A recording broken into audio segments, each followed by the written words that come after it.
Right now, behind my back, we can see the Ukrainian pilot and his MiG-29. They're getting ready for the takeoff for the combat mission. I can barely find words to describe how excited I am because this is a very unique and rare footage, as Ukrainian air forces are one of the most secretive units in the armed forces of Ukraine in general. Prior to taking off, the pilots and technicians go through all the necessary checkups. Given the age of this jet and its excessive usage, it's vital to double-check the system. From the moment the pilot receives a command to eliminate a threat, it usually takes 8 to 12 minutes to get the jet up into the sky. On a heavy day, pilots can fly up to 6 sorties. However, each flight might be their last.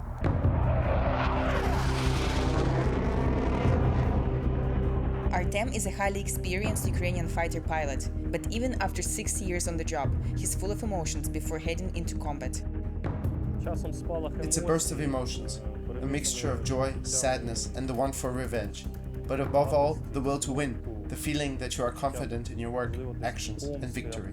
Receiving F-16s and attaining air superiority is crucial for Ukraine, not only for going on the offensive, they also allow for the interception of rockets and glide bombs outside of Ukrainian territories, potentially saving the lives of thousands of civilians. In May, Russia launched a record-breaking number of air raids on Kyiv. Ukrainian air forces destroyed 7 Kinjal hypersonic ballistic missiles, 13 ballistic Iskanders, 65 cruise missiles, and 169 Iranian Shaheds. Historically, the MiG-29 is not suited to defeat small-sized targets such as Shaheds or cruise missiles because the avionics and the radar system of the aircraft are not that advanced. Still, we manage, and we're quite efficient, but it is certainly difficult. It all lies on the shoulders of the pilot.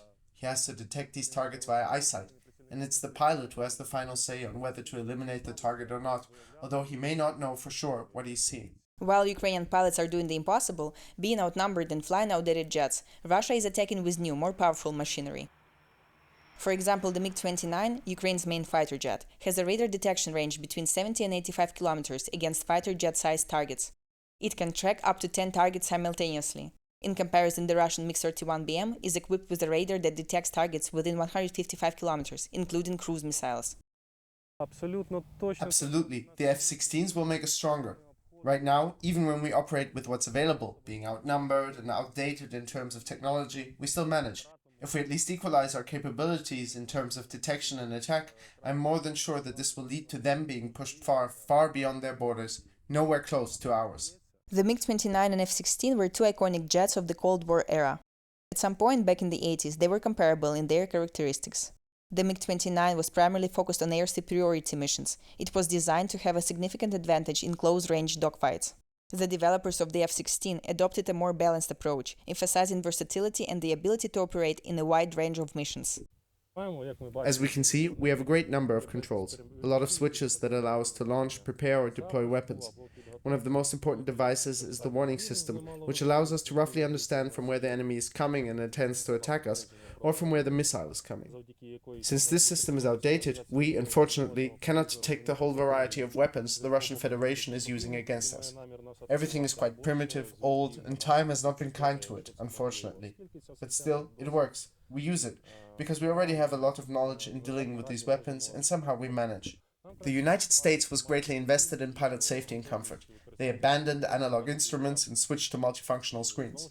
On the screen, we would be able to switch to the mode that we need at the moment. When we're flying on a combat mission, we're not interested in stuff like brake pressure.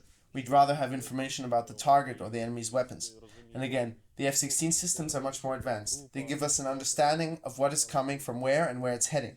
Also, they allow us to fully understand where our group is. I could go on for a while because it's quite cool. It's absolutely incredible.